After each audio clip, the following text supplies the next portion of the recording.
작센의 예수 그리스도 생애 제1권의 저자 서원을 중심으로 소개하겠습니다. 이 책의 초판은 1472년에 출판되었습니다. 그 후 60회 이상 재판되었고 많은 나라의 언어로 번역되어 읽히고 있습니다. 이 책의 초판은 1472년에 2권으로 출판되었습니다. 그 후 60회 이상 재판되었고 많은 나라의 언어로 번역되어 읽히고 있습니다. 원본에는 성경의 장절 표기가 되지 않았었고 인용문이 출처가 불분명했던 것을 1581년에 장 다들에 의해 재편집하여 출판했습니다. 한글 역본은 2권의 원본을 4권으로 나누었습니다. 제1권은 예수님의 수태고지에서부터 산상수훈까지, 제2권은 예수님의 복음 사역과 치유, 가르침, 기적과 이사 등을 다루고 있으며 제3권은 베드로의 고백에서 최후의 만찬까지를, 제4권은 예수 그리스도의 순환, 죽음, 부활, 재림, 최후의 심판까지 다루고 있습니다. 각 권이 800페이지가 넘는 방대한 책입니다. 저자가 예수 그리스도의 생애를 연대기적으로 다루었다고 해서 2세기의 시리아 영성인 타티아누스가 주장한 바 한 권의 성경, 디아테사론을 추종한 것은 아닙니다. 다만 저자가 독자들의 이해를 돕고 신앙심을 확고히 하는 데 도움을 주려는 의도였다고 밝히고 있습니다. 저자 작센의 루돌프는 1295년경에 독일 작센 지방에서 출생했으며 그의 활동 초기에 수년 동안 도미니크 수도회의 수사였다가 1348년에 스트라스부르크에 있는 카르투지오의 수도원으로 이적하였습니다.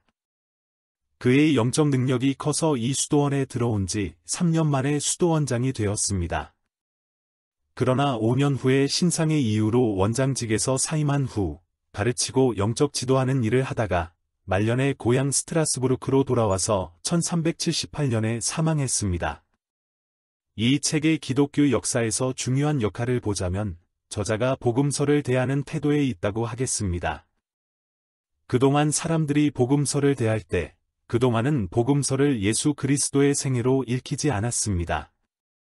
그런데 이 책이 출판됨으로써 역사적인 예수 그리스도의 생애를 기록한 것으로 읽히면서 신구약의 모든 사건이 예수 그리스도의 생애와 연결되어 있음을 인식하게 되었습니다. 그러면서 예수 그리스도의 생애에서 그때 거기에 있었던 교훈과 사건들이 시공간을 초월해서 여기 지금 독자의 심령에서 일어날 뿐만 아니라 장차 이루어질 것으로 확신하는 믿음의 동기가 되었습니다. 현대 신앙인들에게는 복음서를 어프로치하는 시각이 당연하다고 여기겠지만 당시에는 생애로 말미암아 혁명에 가까운 역사가 일어났던 것입니다. 다시 말해서 저자는 복음서를 과거와 현재와 미래에 함께 일어나는 사건으로 보았습니다.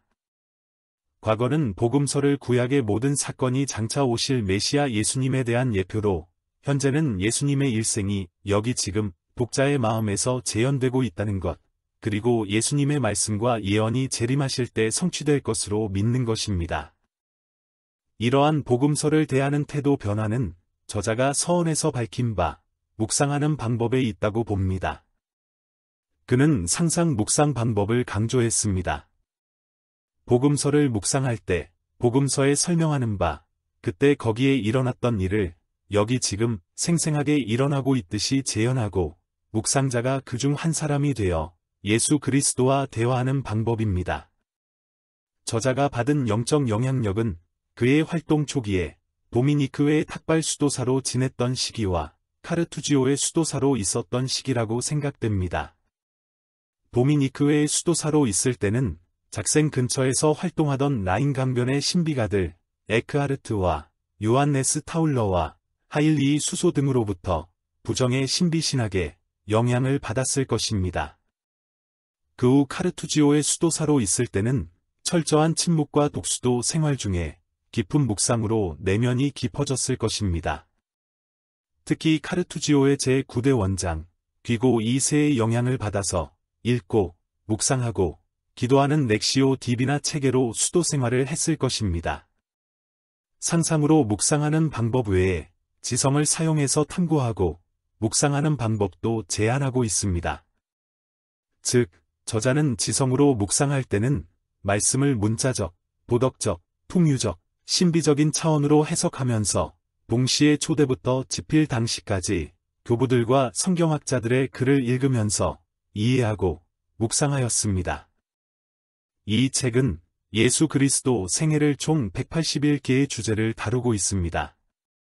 성경 인용은 구약에서 840개, 신약에서 2200개 선구가 인용, 그중 사복음서 중 마태복음에서 122개, 마가복음에서 51개, 누가복음에서 85개, 요한복음에서 44개 선구가 인용되었습니다.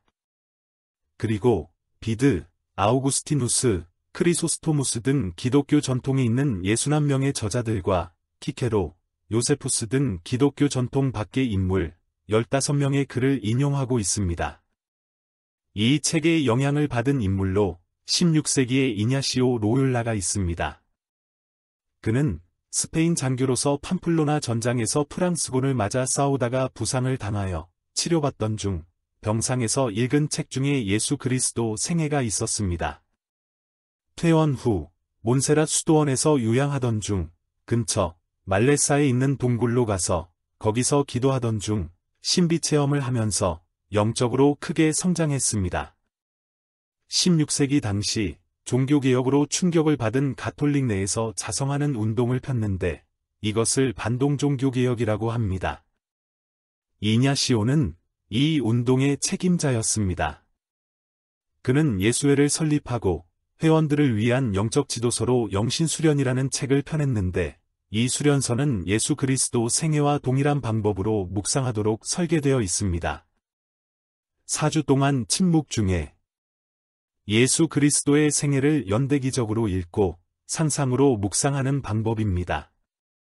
생애와 차이가 있다면 예수 그리스도 생애를 묵상하기 전 한 주간은 죄와 자기를 성찰하는 한 주간이 있다는 점입니다. 오늘날 많은 개신교인들도 가톨릭의 영신수련 프로그램에 참여하거나 일부 교회와 신학교에서 이 책에서 개신교 전통에서 거북스러워하는 부분만 제하고 영적 훈련서로 사용하고 있습니다. 그리고 현대 교인들이 많이 실천하는 큐티가 있습니다. 이 프로그램은 본디 귀고 2세가 쓴 수도사들의 사다리에서 설명하는 바 넥시오 DB나 즉 성독하는 방법을 응용한 것입니다. 저자는 복음서를 읽고 묵상하고 기도하는 과정을 고스란히 이 책에 담고 있습니다. 특히 저자의 기도는 각 장의 마지막에 싣고 있습니다. 오늘날 큐티를 실천하는 우리에게 이 책은 훌륭한 모델이 될 것입니다. 말씀 묵상 방법은 다양합니다. 묵상 방법에 따라서 기도의 방법이 결정됩니다. 바른 성독은 바른 마음을 형성하며 바른 마음은 바른 행위를 낳습니다. 이 책은 바로 이러한 바른 길로 인도하는 영적 지도서가 될 줄로 믿습니다. 예수 그리스도 생애를 읽는 독자들로 하여금 영적 성장을 이루는 데 훌륭한 도구가 될 것입니다.